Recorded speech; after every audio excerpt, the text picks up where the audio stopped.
How much are you exploring Nixon's background? Because we talked about this before, and like it's funny what you said in a voice message recently that you're growing to like Nixon more. That's what Yeah. I find. The more I Yeah. learn about him, the more I'm like, was this guy such a bad guy, actually? Like, I think he made some crappy decisions and like, you know, Yeah. wasn't like morally perfect in any sense, but Yeah. who is, especially But who yeah, which right. president is.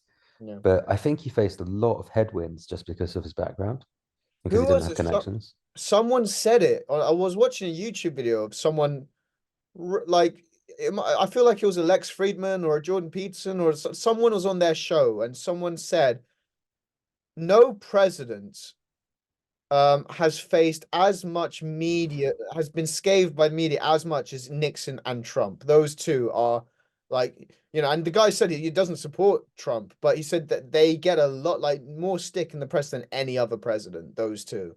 And I think Mm, he's right when you look at like Nixon literally arguably saved his country from Soviet espionage, and half the media was still hounding him just because of the way he did it. And mm. he was ruthless and he was an opportunist and he was ambitious. And you could definitely question his integrity, especially later on. But I look at him as I think there was a lot of good to him as well as maybe bad. I think he was a fighter, he was determined, he was a brilliant foreign policy president. I Yeah, um and that's that what it seems show to with me. Kissinger as well. So Yeah, like I mean, he brought on. Did he bring on or did he inherit actually like a probably the best mind for foreign policy and worked very closely with him at a time when that was a really important thing for a president to do. Like yeah, I, I, there, I there was really gone. um just I think I sent it to you or I mentioned it to you. I was really disappointed because I'm learning this I'm on this American studies course. I was just interested to see like how academics rank US presidents. Okay, yeah, you're gone. Yeah, yeah. And Nixon like ranks in the bottom third, man. And it's like, really? Like was he that bad? I reckon most of that's Watergate, man. I reckon Yeah. most of that. Like, had it not been for Watergate, I think he would have gone on to become actually one of in the top half. I'm not an expert on US presidents, but I mean, there have uh, been some real duds. There have been like just presidents that didn't achieve anything, you know, and he did achieve things. And like, I think he was quite an aspirational figure. I think he was quite an yeah. interesting character. Like, he wasn't a Reagan. Like, I feel like Reagan's super boring. Like, not sure what his like big achievements were. Well, Reagan. Well, I heard one person call him the Great Communicator. That was a guy who went on Lex Friedman's show. Who was his name? He's an anarchist. Anyway, he called Reagan the Great Communicator. Um, Mm. I've come to, obviously, I think you're more left, and I wouldn't say I'm right, but I'd say I'm much in the middle. But I do have center right sympathies, definitely, definitely. And And you're a Labour supporter. no, I'm not. For I me, wouldn't. Labour centre right. Oh, right, okay, right. That's why. That's why I say. Right, I see. But what I would say is that I've become sorry, this has gone off on a little bit of a tangent, but it did flick to my mind and it has to be discussed. I am starting to because I listen to a lot of Noam Chomsky. I really rate Noam Chomsky. Mm. And Mike was saying the same thing, weirdly enough. He said how both Noam Chomsky and Mike, those two intellectuals, that how a lot of the problems we're seeing today, Noam Chomsky anyway argues it stems from the neoliberal policies brought about by Reagan and Thatcher. He says that's largely responsible for a lot of the trouble we go through today. And I do hold that thought in reservation. On the one hand, I want to embrace that because I'd like to think that that can bring prosperity to individuals. That's the libertarian in me. Okay, I've read Rand. I'm also familiar with these arguments, but then Chomsky's saying this other thing, and I'm still finding myself in this broad political spectrum. I think Um, it's man. I think it's all right to pick a side, like um, because someone can make a right wing argument and persuade you, and then someone can make a left wing argument and persuade you, and that doesn't mean that you're like center. It just means that two good arguments were made, you know. I But I think think at some point you've got to reach your own judgments, right? I mean, because right now I listen to one right wing thinker go, oh yeah, I agree with that. Then I listen to a left wing thinker who says the total opposite, but yeah, I agree with that. I'm like, come on, mhm. Ted, like grow a backbone here. Yeah, I know what you mean. I just think that so what's the core of Chomsky's critique? It's a critique of American foreign policy, right? And it's saying, well, there's been all these CIA coups, there've been these all these extrajudicial killings, there've been, you know, XYZ. We were willing to see X thousand people die here. And what he's really saying is this good foreign policy? Like, is this the sort of morality that we want to be like projecting into the world?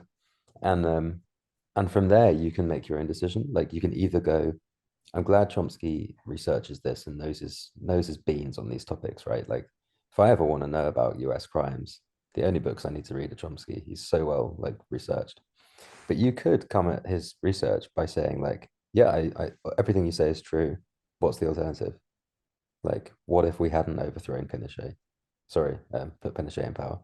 Like, what if we hadn't done this and that? Like, you can Kissinger's argument.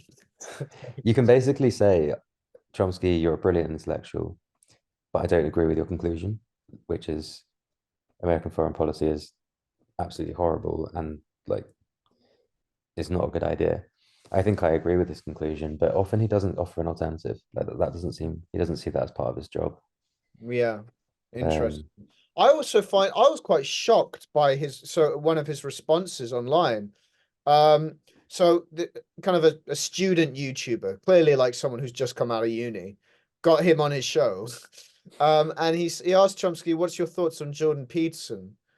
And Chomsky was, he's like, oh, he's quite like mocking him almost, like, oh, he's only read an article about him, and yet he was speaking about Peterson like he knew him in and out, and he was in a position to talk like, oh, he's definitely the intellectual we need, sarcasm. And then, he's that guy's so right wing that anyone left of Attila the Hun is too left. Like, it was quite no, funny, but then, it's good.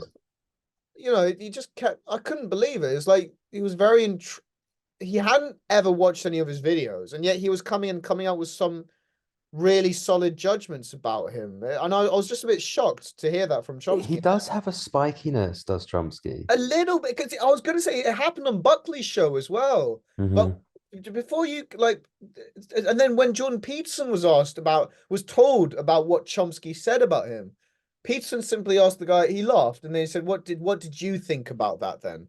And he gave the ball back to the student. I was like, you know what? He's actually responded to Chomsky, and I rate Chomsky more than Peterson, but Hmm. Peterson's responded in a much more mature way. So Yeah, I'm confused by this side of Chomsky. You've got to read, dude, because you're probably aware of Sam Harris, aren't you? yes, Because yeah, he yeah. moves in those kind of circles. Yeah. Um, He's one of the he, crew. yeah, yeah, right. They've got a name now. They're like called Public intellectuals. no, just this group that like you'd say Sam Harris and Jordan Peterson belong to. Yeah. I don't know. I can't remember the name, but he wrote an email to Chomsky Yeah. because Chomsky had said in a in a some sort of talk that he didn't think much of Sam Harris's scholarship, Right. and then basically they have an email exchange Yeah. in which Chomsky dicks hard on Sam Harris, Yeah. and then Sam Harris is like, "I'm going to publish all of this," and Yeah. publishes it. So find that and read it because it's like another example of Chomsky being like, I would say unnecessarily cold. Like he Yeah. couldn't be more like explicit that he just Yeah. sees Sam Harris as a complete waste of his time, Right. like not worthy of engaging with, not Yeah. worthy of anything. Like, Yeah. and yet worthy enough of him sending several replies that completely dick on him. Right. So like there's this side of him that's a little bit superior. Yeah. However, he is, I think, the greatest living public intellectual by a country mile. So Do you maybe think? you, I yeah, think man. he's the His best left wing public intellectual for me, definitely. is there a better one there? Michael Moore. No, Oh God, you always bring up Michael Moore. I wish I could erase him from your brain and my brain for that matter. I think when Hitchens was alive, I think Hitchens would have given Chomsky a run for his money, if Mm, not and beat, maybe. Chomsky didn't respect Hitchens. Did he? This is becoming a bit of a thing for him now, then, isn't Yeah, it? I know. Yeah, I can't. There was a beef there, by the way. I don't can't remember exactly Really? remember the details, but there was also a Right. beef. I think maybe potentially the beef got a lot stronger when Hitchens supported the Iraq War, which Right. Chomsky was heavily against, obviously. But until then, they were like politically aligned, but I still don't think they got on. Um, but yeah, so Hitchens, and then I mean Hitchens, amazingly eloquent, but more of a polemicist than an intellectual, right? Like Chomsky, I not think you need a only bit of both. I mean, I think you need a bit of both, though. So Chomsky's the opposite. Chomsky has no oratory skills whatsoever. that's his massive Like, shortcoming. quite boring. Sorry. I can't believe him though. Like genuinely, he's a man who started his academic career researching language. He's a linguist, Right. Right. and Yeah. yet it's almost like he completed language and then forgot how to do it because like Yeah. he's so uninspiring. This has Yeah. been my eternal criticism of him. He should be much better known if he just was a bit better Definitely. at talking Definitely.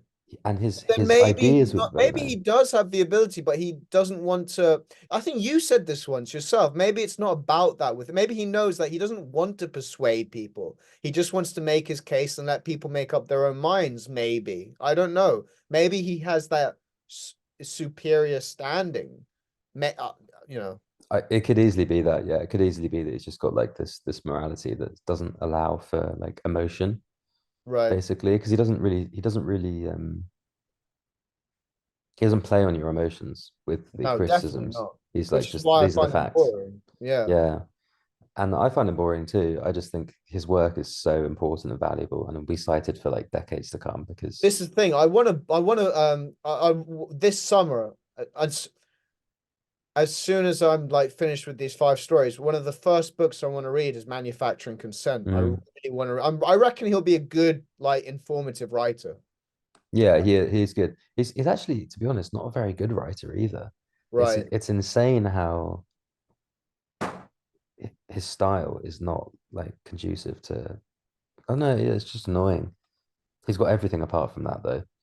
Yeah. You know what you should do maybe or should consider is I think Chomsky's probably going to die in the next year or two because he's fucking old. He's in his Yeah, man. 90s.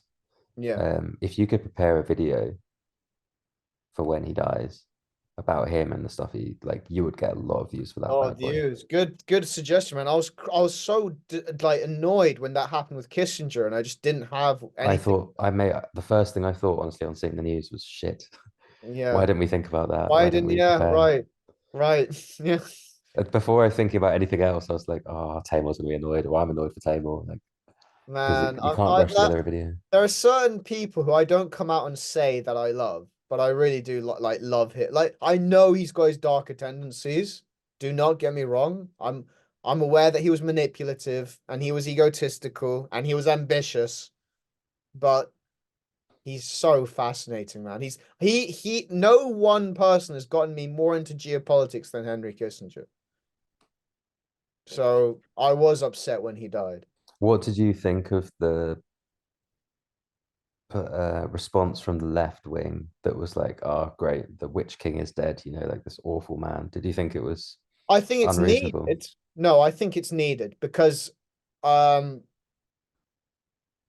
I think it's needed because we need to remind ourselves of what is acceptable today. And I think the left does that better for geopolitical. I don't agree with a lot of what they say. Not I'm not against everything they say.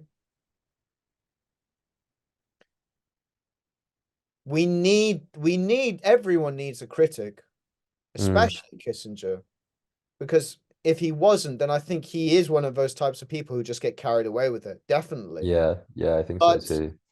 is it all like, and plus, and you could definitely question some of his foreign policy moves. Definitely. Um, I think he's a genius.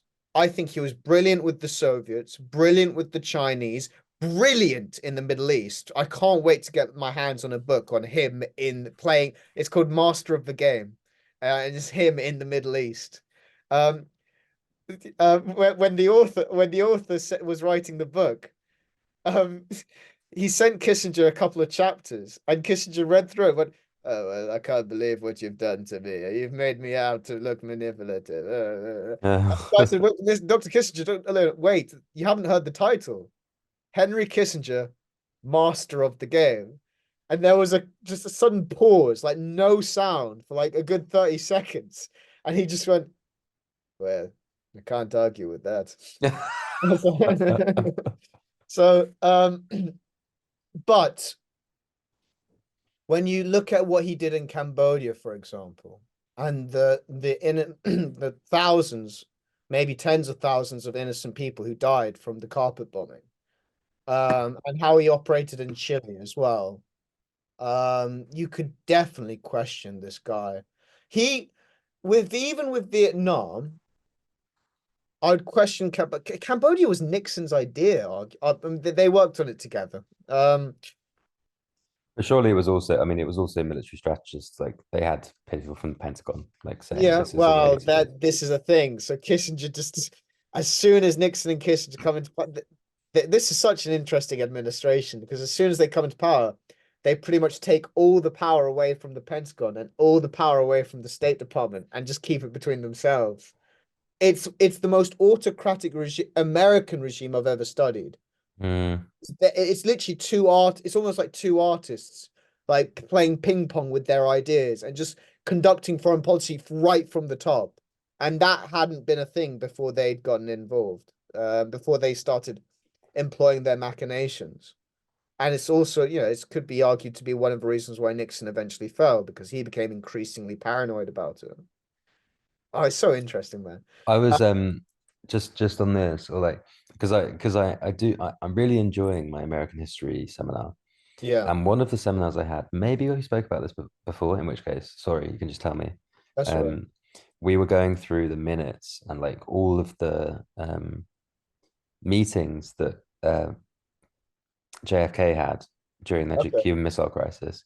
Yeah. And what really impressed me was the speed of creating um, a group, like curating a group of people who would be perfect for solving the problem. Mm, Like just cherry picking people from different departments or like different advisors. And it was like, and also JFK's way of wielding power was that people could contradict him and like argue with him in these meetings. And we have all of the minutes of them. And they really deliberated on what to do. And they actually definitely landed on the right thing to do. I think history has kind of proven that if they had chosen a different route, it could have been game over.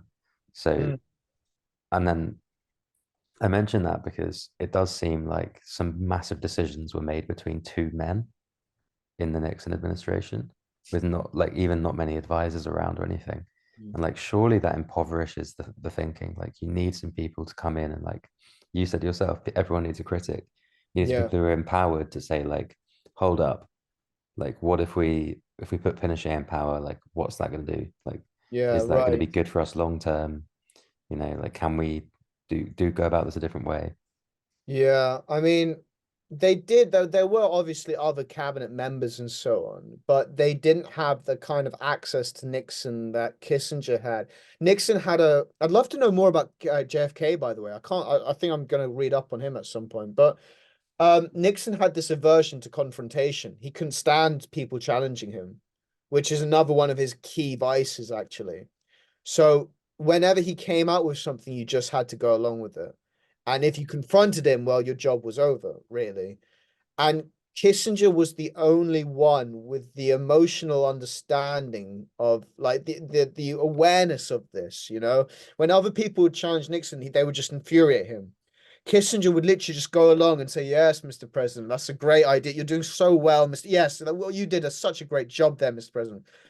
But what Nixon did, what Kissinger was doing was Kissinger would select the sources he gave Nixon to make decisions with.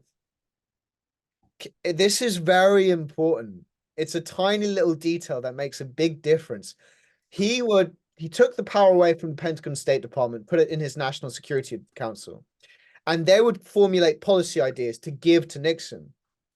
And there's one scene in the book I read where, you know, he Kissinger goes up to Mort Halperin, who's one of his aides, and Mort Halperin hands in a piece of paper, and Kissinger gives it back. Like, what are you doing? Why isn't your recommendation on this? And Mort Halperin goes, we're not supposed to be writing recommendations. We're just supposed to draft policy. And Kissinger just looks at him. And Mort Halperin would later realize, oh, hold on, there's something going on here. Kissinger would recommend policies to Nixon to save him time. But really, this is a guy who's pretty much just running foreign policy for Nixon. Now, Mm. I don't want to discredit Nixon. Nixon had a very concrete vision of what he wanted. Nixon and Kissinger saw eye to eye on foreign policy. It's like a match made in heaven. And it's insane because there were times when they really hated each other, but then there were times when they would just click and in ways that Nixon couldn't with anyone else. And I think that in itself created some magic. There were some massive foreign policy accomplishments during this time with China and Russia, Soviets. But you're right. I think, that thing that JFK seems to have had was largely absent with Nixon. I mean, there was I no camaraderie like that. the next like comparable thing. Yeah, is it? I missed the Nixon seminar last week because I'm in the UK and I'm really All pissed. right, And you've I'm got me. It's fine. yeah, true. Professor of Nixon, Yeah. Nixonology. But the next thing we studied the week after was LBJ's like discussions about what to do with Vietnam, Okay. and it was noticeable they were in exactly the same situation except without the time pressure. Like Yeah. the war's rumbling on. They Yeah. realize that they probably can't win it. Like they either have to throw a load more troops in or withdraw, and like LBJ just like he wasn't good at like taking on advice and stuff, and he was basically like, nah, let's just chuck a load more people in then. And like you can see the decision making process in the minutes, and you're like, this is rubbish compared to JFK. Like he just didn't. I don't know. He was seems to be losing the plot basically. So I find it really interesting again that you can have lots of people around you, but the president has so much executive power as well. Like their decision on things like this is final. Obviously, you have to go to Congress, but Congress is probably going to approve like certain military things in a time of war. In fact, I think he had a blank check from Congress for Vietnam. I'd like to know more about, because obviously that JFK LBJ period is immediately what precedes the Nixon Kissinger era. Um, I've heard so many mixed. I haven't heard much about LBJ, but I've heard lots of mixed things about JFK. On the one hand, he's seen as like America's Camelot and, the Henry V type figure, the knight in shining armor, Mm-hmm. America's prince. But then on the other hand, he's really dodgy character who was a womanizer and um, a lot of people cite him as responsible for getting America involved in Vietnam in the first place. And he was involved with the mafia, but then, I imagine every US president is to some extent. I mean, yeah, It's it's funny because he seems to be the president that a lot of conspiracy theories revolve around because he was so like young and charismatic and attractive and everything. yeah, All I can say is I went into that seminar thinking like I want to come out of this with my view of JFK validated that he was kind of a lightweight president. He's kind of like, did well on TV yeah, and like, was all smiles and well yeah, scripted speeches by someone else but him. But actually my mind was really turned by looking at like how he conducted his meetings and stuff. Like right, I think he was a serious operator and like he's the only president that confronted like the direct reality of nuclear war yeah, and came through it and I think really really well and how for whatever his peccadillos in terms of like womanizing and maybe having stronger mafia connections than others. yeah, I think he actually did the job of president quite well. And I think quite a lot of presidents have been womanizers and like yeah, wielded their sure. power and influence in like unsavory ways. So Yeah, yeah, I'm surprised that I have a different view of him now. Like I think he probably was a really good president, and he ranks really high on academics like ratings of presidents, probably because of the crisis, the missile crisis. do you know much about him Like as a person, or as a president? well, he handled like he handled the post Cold War starting really Yeah. America. And Yeah. he seemed to have handled it quite deftly because he also, he this was after the long telegram, as you mentioned earlier. And the kind of the long telegram was arguing that you've got to meet Soviet expansionism everywhere. Well, Yeah. not Soviet, communist actually, because of China as well. Yeah. And he actually said no a few times. He was like, no, like let's not go over here and do that. Like Right. let's just play it steady. Let's play a steady game. Let's not like go full frontal containment. And LBJ taking over from him, I think he kind of trashed that policy, and yeah, his legacy is terrible because of what happened in Vietnam. Right. Uh, like I think Nixon and Kissinger just wanted to get out, didn't they? Yeah. LBJ wanted to get in and win, and um, I think was taking quite bad advice that was possible. Yeah. Um, this was going to be my sort semi defense of Nixon and Kissinger in the sense that, they get blamed a lot for the atrocities in Vietnam, and maybe rightly so. I think Christopher Hitchens argued that they could have easily have withdrawn as soon as Nixon came into power and saved 20,000 American lives and thousands more Vietnamese lives, right? They didn't. They still tried to win it to a certain extent or ensure the existence of South Vietnam anyway. Mm. And in doing that, they failed and lost thousands more people. Um, but it's important to realize that they inherited a terrible problem, Yeah, they did. they were still that Vietnam problem that they're blamed with a lot is really the problem of two, or maybe even three administrations before them. So yeah, man, like I think it's a bit harsh to blame them for everything that happened in Vietnam. Though I think Hitchens is right. They could have hindsight's a wonderful thing, right? But really they should have withdrawn as soon as possible. Yeah, it is a wonderful thing, but then it does make you think, like, you know, I understand that LBJ after JFK had big shoes to fill and was also a Democrat, so it was like maybe unable to do a radical change of this policy towards Vietnam. But then you elect Nixon Yeah. on a landslide, right? Yeah. And he may, I don't know what he was campaigning on. I think he was campaigning on getting out of Vietnam, actually. His message was an honorable end to the war, whatever that means. Hmm, because he could have, because you've changed parties and you've got a whole new administration and you've got the mandate because you've been elected as a person into the executive. Like, I do think you can say, okay, blank slate, here's a problem. I want it solved because I want to concentrate on other things. Let's get out of Vietnam. Yeah. Like, then again, maybe the hindsight of that decision, if we were living in a parallel universe, would be, oh yeah, and then maybe all of Asia now is communist. Who knows? But This is the thing, like if they'd gone out as soon as Nixon came into office, then Vietnam would be taken instantly. And this is the thing. Kissinger's argument was the United States would lose international credibility. that I was don't know how always the thing. seriously to take that. A lot of people don't take it seriously, They but lost credibility anyway, mate. Like, right, yeah, they lost military credibility anyway, yeah, either way. yeah. But they also, with the Nixon approach, they lost the moral credibility. Hmm. I don't know when the My Lai massacre happened, but I think it was under Nixon's watch. 69. Yeah, Yeah. So it's like, you're no longer the world police.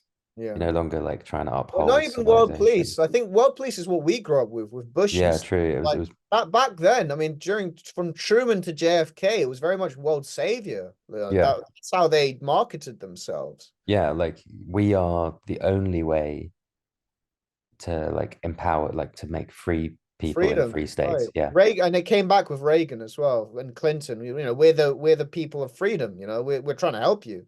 Yeah, and No then we one see what buys that. freedom looks like, and it's like kids with limbs blown off in Cambodia, and it's Right, the My Lai massacre, and you're like, right. obviously this was the first war to be like photographed on the front line, and Photoshop then or and then movie. Yeah, the film is sent straight back to editors in the US, right. and people are like, this is not what I Yeah, thought American freedom was. yeah. Like crying children covered in napalm burns. So It's when you think about it, you can understand why they call it a traumatic period of in American history, that because it's not only Vietnam and what they're doing over what that the illusion of world savior is destroyed, but also back home, Nixon is doing no better with Watergate. So it is quite a traumatic time for America. That absolutely, like I mean, it was a proper dark night of the soul for that yeah, country. Thank yeah. God they came through it, to be fair. I remember what I was going to say to you. Wow. Anyways, well, you can argue. Power comes back to Britain because the America's fucked.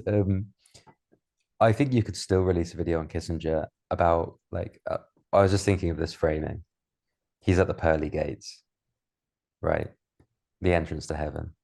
And I think it's Saint Michael who like reads you your sins and reads you your and says, how do you answer these sins? Like, do you deserve to come into heaven? You could do a really interesting video on Kissinger, like explaining his really good policies in against the Soviets or with the Soviets and China, and then trying to explain his policies that seem badly for conducting like Chile and other CIA stuff in Vietnam. And you could just give a balanced but interesting fantasy idea of what he would say about his legacy and whether he gets into heaven or whether you leave it on a cliffhanger, like Well, I you mean, know. I'd like to pick your brains more about this because this sounds like your idea, but I'd like to play with it a bit more. But before I even go into that, it's very interesting that you raised this up because my original idea for a Nixon and Kissinger cartoon, an animated fantasy on them, this was years ago when I thought of this. The opening scene, I don't know if I ever told you this, but the opening scene was um it, the the opening shot is of hell and Diamonds Are Forever. The Kanye West remix of Diamonds Are Forever are playing in the background. And then the elevator's coming down. And all these demons, these little mini demons with horns, and no, they're journalists in hell, basically. They look over and see Kissinger's coming down, and they run over, and the doors open, and Kissinger comes out, and he's walking towards some kind of satanic palace to go meet with the devil. And and um and one of the journalists just before he goes and says, Dr. Kissinger, is it true that you, not Nixon, is the power behind the throne? And Nixon, this is a quote based on real life, by the way. He says, the Constitution does not permit, in that voice of his as well, the Constitution does not permit someone of foreign birth to become president of the United States. However, it says nothing about such a person becoming emperor. And then and then the like lightning bolt comes down, smashes all the satanic demons away, and then that's the beginning of the story, and it goes into the opening montage like a Bond film, like dun dun dun dun dun dun dun, and then This sounds great. This this sounds is what I great. want. I don't want non-fiction shit which I'm writing. I want that. I want epic fantasy. I wish I could just do that and not do all this crap which I'm doing. But hey, sorry, I That had to. sounds great, man. That sounds really good. Yeah, man. Great quote as well, like to Yeah, just man. start it all off. It's Great like the premise. shaken not He's stirred meeting the Bond. devil. Sorry, go on. Yeah. So no, I was just gonna say it's like the Bond James Bond like mic drop moment, isn't it? Like Yeah. having a quote like that that's actually historic. Yeah, that's genuinely something he said. He's full of quotes like that, man. He's brilliant. He's almost Churchill-like in that manner. Mm. He's full of great quotes. I don't know if this is actually happened. This happened in real life, but it's um he did say this quote, but I don't know if he said the bit after it. But in the Nixon film, there's a scene when Kissinger and Nixon meet Mao Zedong. And Mao basically says to Kissinger, how does someone so fat get so many girls? And Kissinger just goes, well, power is an aphrodisiac. And that is a quote of his, but I don't know if he said it to Mao. That's all. But again, how great would it be if he did? This is a great thing about film and not having to stick to historical facts, man. Not having to stick to historical source material. It's a shame that it's like quite a lot of what they did happened in the shadows, isn't it? Like that don't have more source Yeah. materials of like how these secret meetings went down and how Well, with Nixon, everything's recorded.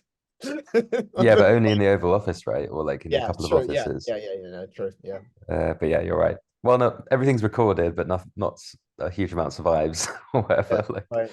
yeah. Um, that was a really interesting little like detour I went on, like watching these Nixon films, and then I watched Frost Nixon, and I watched like documentaries about Watergate. And as you said like earlier, I do understand why Watergate was so like hyped at the time, and is still seen as like, there's the suffix gate. And I was just like, oh, it came from Watergate, like a few people with torches in this building. Like, what's the big deal? Same. Yeah. That's like what you see whenever Watergate's mentioned in a documentary in passing. You just see these flashlights in a building. You're like, Yeah.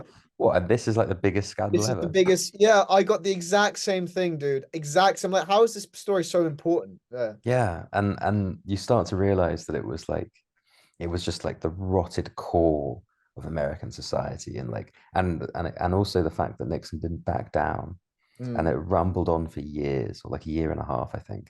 Year and a half. Yeah. Like just devastating Nearly for two people years. who, Sorry, go on. Yeah, pretty yeah, I much don't know.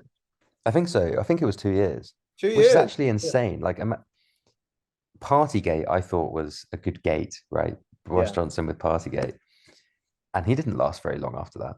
Definitely not. And if it had been 2 years of inquiries and little court documents that get leaked, and then the story comes back, and you're like, this is an outrage, and then 6 months later something comes out, it'd be politically exhausting Yeah. if you're like into politics, or into like, yeah, like wanting Britain to be respected and have people with integrity and power. It would be so horrible.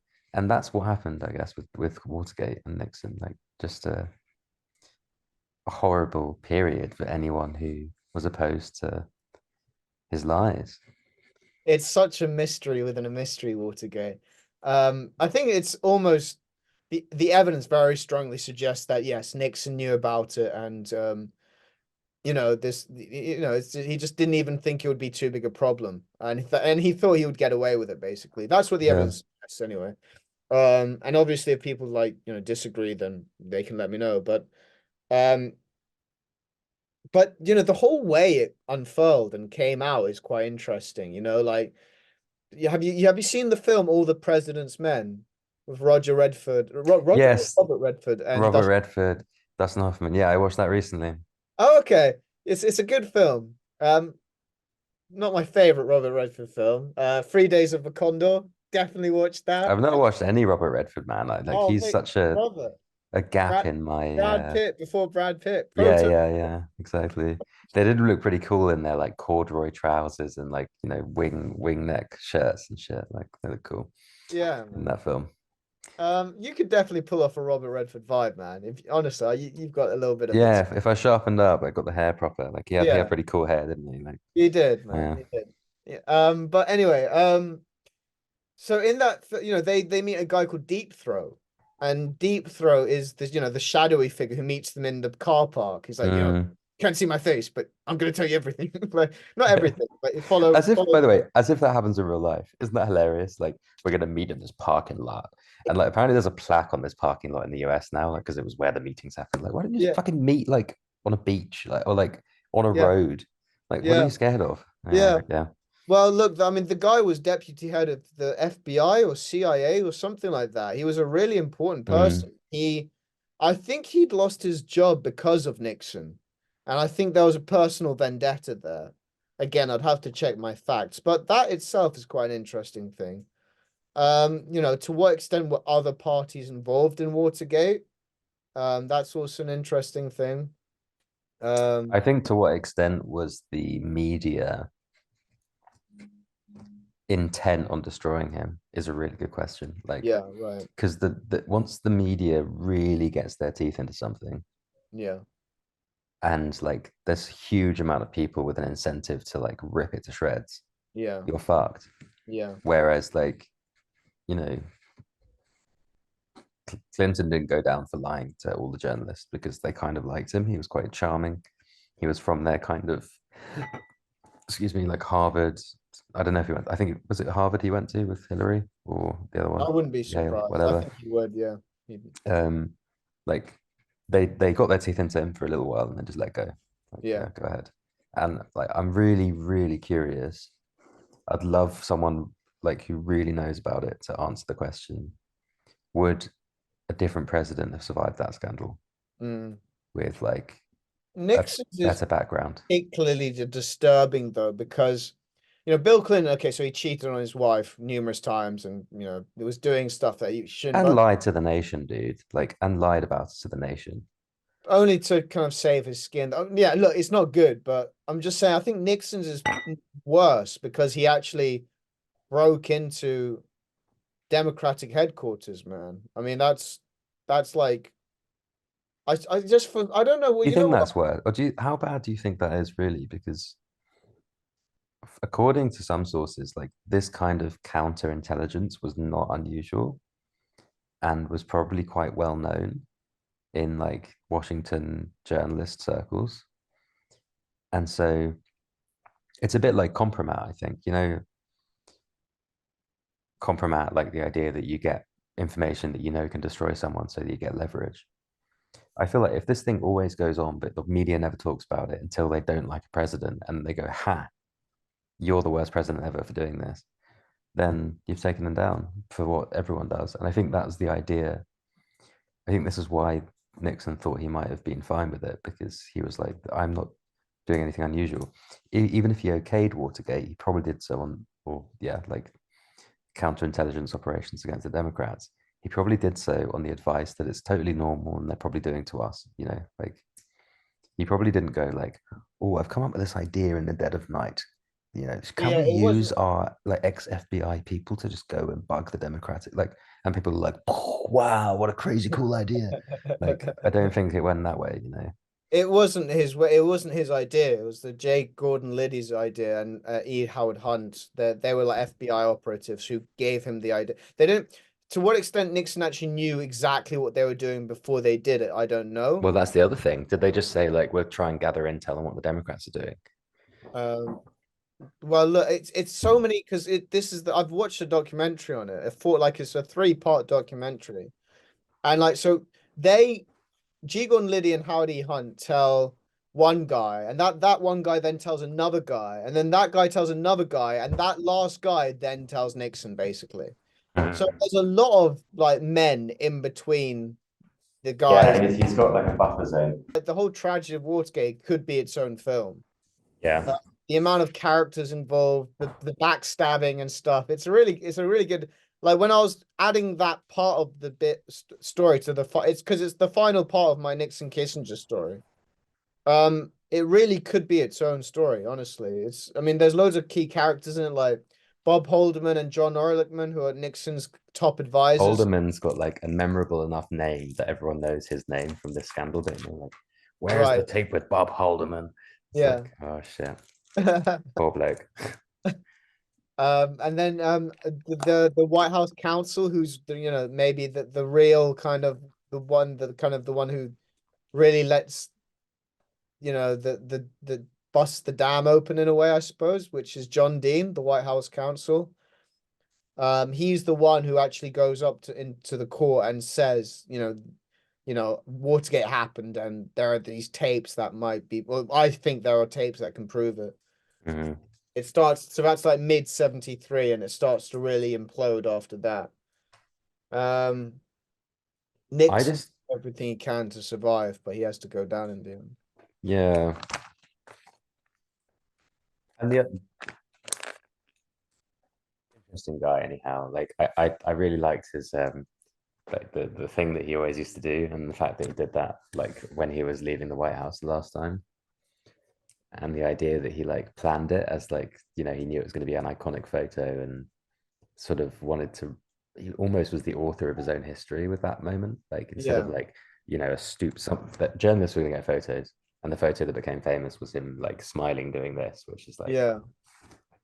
a really cool thing. Like he probably thought about that and thought like how can I change this slightly so that I'm a bit less regarded badly by historians or whatever. Have you heard the story about the night before? I think it was like one of the nights before, where he, invites Kissinger into his room and just breaks down. Oh, and like asked them to pray with him. Yeah, it's really quite awkward. Like, Yeah. yeah, Yeah, well, I saw the movie scene of it at least in one of the films. yeah. That actually happened. Um, And he asked Kissinger to never tell anyone about it. I think he did anyway, but it still got out somehow. But yeah, no, I don't think Kissinger ever said some of the more darker stuff that Nixon told him actually that night. I mean, there are some. There's an interesting moment in. Have you watched Frost Nixon? No.